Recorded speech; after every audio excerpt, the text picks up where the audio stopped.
If there's one game that almost single-handedly made the Xbox, it's Halo. I see great games made by people who have a vision from the start for what they think is going to be fun. Or even if they don't know. A lot of times they don't know, but they know a direction, and they believe in themselves to like head out in that direction.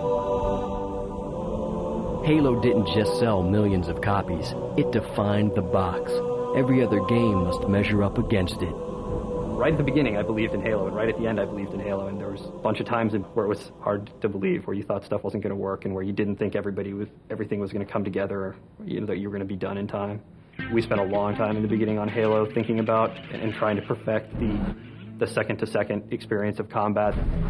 You and the guy on the other side of the rock, both of your energy shields are really, really low, and you've only got one grenade and 4 bullets left in your gun, and it's fun, to take him out.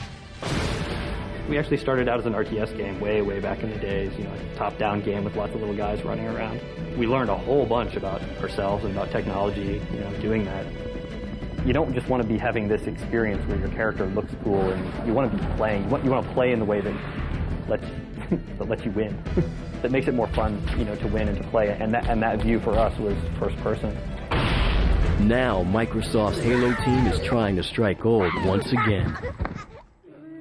All right, hey, thanks for coming. So, this is for our M4 build of Halo, Halo 2. Microsoft bought Bungie Studios for Halo, and Bungie is now working on the ambitious Halo 2, a brand new mix of math and mayhem. Because we believe so strongly in what we're doing, and because we'd probably be doing this for free in our spare time. If we didn't have the jobs that we have, you get a group of people who are really proud of what they do, and their attitude is, don't mess with us, let us do our own thing. We're going to do this crazy thing, and in 2 months, if it doesn't work out, find something else to do. And if that doesn't work, the next thing will work. In Halo 2, we're trying to take the combat from Halo 1 and put it into more interesting contexts. So instead of just getting from point A to point B, you'll be fighting the Covenant off of the space station that they're trying to capture. We're also working on the scale. In Halo 1, we had a lot of grassy hills or small cliffs, whereas in Halo 2, we're having entire space stations that are giant weapons that you can aim and fire. We're having big levels that take place in the wreckage of the previous Halos, trying to increase the epic nature.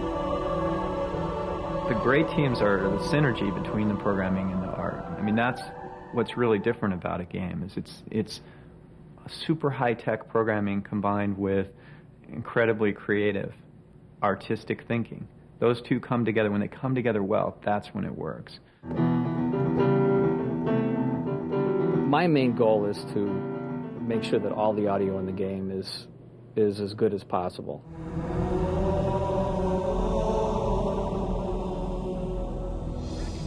And that comes down to the voice acting, the atmosphere of the ambient background sounds, the sounds of the weapons and the vehicles, and then trying to bring some emotional content to the game by appropriate music that is dynamic. Mixing all that together is actually the hardest thing to do, because we don't know how someone might say a line, and if a grenade goes off at the same time, and then Cortana, the person who's telling you something very important, starts speaking at that very moment. That is something that we have to try to anticipate. So what happens is every time a player plays the game, that's the final mix, because the game is being mixed in real time.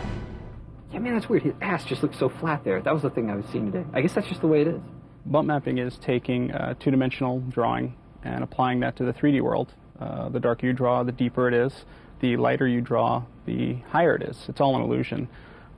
So we take that and we translate it and put it into our video game to add a lot more detail to our characters, our vehicles, our environments. Now with Halo 2, we're starting the whole process with the bump maps. Everything gets a bump map. Everything gets the right shininess level, the right amount of detail. The whole game is going to look different.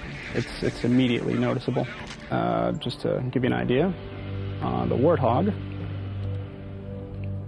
the model without any texture, without any bump maps, with the bump maps, and you can see the tire treads, and then with the texture and specular mask, so things shine the right way. Wherever it's dirty, it's not shiny. We're taking it to the next level of detail. And of course, all fakery, nothing really there without the bump maps. You can only really be innovative when you do stuff that's crazy and you take risks and you do things wrong. I really believe that if you're doing something you feel comfortable doing, if you're doing something that's safe, that you are sure is going to work out perfectly, you're not really going to do anything very interesting. Your end product is not going to be that interesting. Admiral, tell your men to hold their positions. Reinforcements are on the spoke. The risks are high this time for both Bungie and Microsoft. Halo 2 will have to deliver.